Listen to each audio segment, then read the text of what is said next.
آپ دیکھ رہے ہیں روشن پاکستان نیوز۔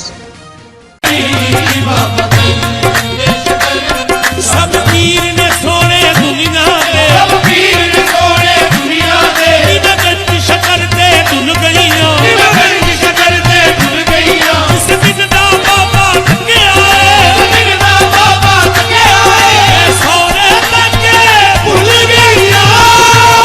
برصغیر پاک و ہند کے عظیم صوفی بزرگ بابا فرید الدین گنج شکر کا 777واں عرس کی تقریبات کا سلسلہ جاری ہے۔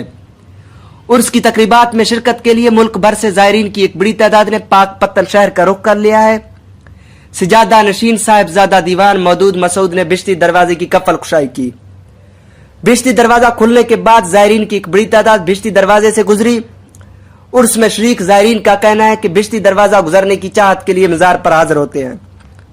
ایک محتاط اندازے کے مطابق روزانہ 2 لاکھ سے زائد زائرین بشتی دروازے سے گزرنے کی سعادت حاصل کرتے ہیں۔ عرس کی تقریب میں قوالی اور نعت رسول کا سلسلہ بھی جاری رہتا ہے۔ زائرین نے مظلوم کشمیریوں کے لیے بھی خصوصی دعا کی۔ بابا صاحب روز الانبیاء کے سالانہ عرس کے موقع پر خصوصی دعا کی گئی ہے کشمیر کی آزادی کے لیے۔ حضرت بابا فرید الدین گنج شکر کے 777واں سالانہ عرس کی تقریبات 5 محرم الاحرام سے لے کر 10 محرم الاحرام تک جاری رہیں گی۔ حشمت بلوچ، روشن پاکستان نیوز، اسلام آباد۔